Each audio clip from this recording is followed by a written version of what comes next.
Sanibonani la kuwanisho phakama Mbingelelo Sifundo. Ezasemqashweni, wawungenze njani ungowesilisa noma ungowesifazane ubhekana nalolu daba? Ngihlala emqashweni nosisi wami omdala.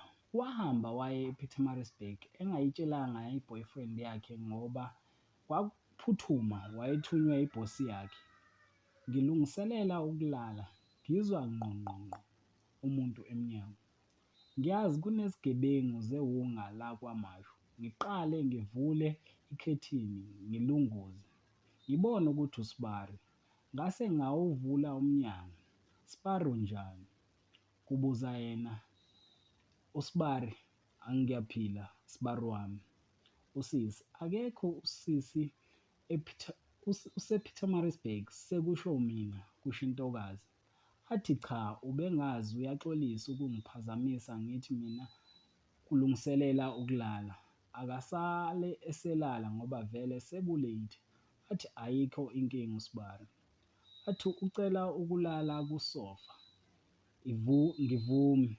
Ikamero elilala mina nalapho belala khona nosisi kuhlukanise ikhethini nje kuphela. Hlezi ngibezwa betamatana nosisi wami uma emvakashele.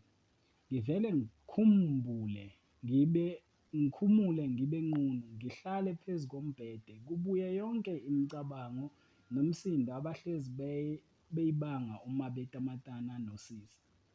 Kube manzi ikhofonoza. Ngavele ngabhinca ithawula ngaphenya ikhethini ngaphandle kokumazisa ukuthi ngizongena la alala khona. Ngimfice emile egqoke i-under kuphela. Amehlo athi gijimi aye emthondweni wakhe. Ngavele ngazenza umuntu onamahloni ngathi, "Sorry Sibari." Ngiyolanda into yokuchama phandle. Avele ahleke. Ngibuzwe ukuthi uhlekani. Athi, "Bengithi into yokuchama ikuwe nje." Kuvele kuthi dingilizi ubhontshisi kuphumele emnyango ngizwe amanzi egobhoza enhla kwemlenze. Ngibuyele ngiphethe ibhakede bese ngizenza umuntu oqhuzukayo ngiwise ithawula.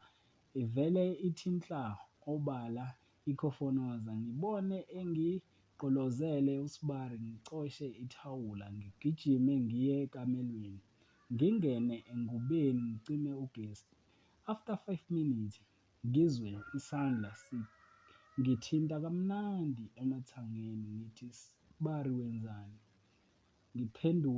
Ngiphenduke ngimbheka. Avele angigxume ulimi sincelane kamnandi. Wasuka walikhipha emlonyeni wangikhotha umqala ngaqhuma kancane. Wayeka wathi, "Sibari, ngiqhubeke yini noma ngiyeke?" Ngathi, "Qhubeka Sibari." Wangiqabula kamnandi wehla ngomqala wangincela amabele kamnandi. Wehla njalo waze wafika kwikhofonoza. Angikaze ngincelwe ikhofonoza empilweni yami, yingakho nganginamahloni nje. Angavele ngayivula yonke.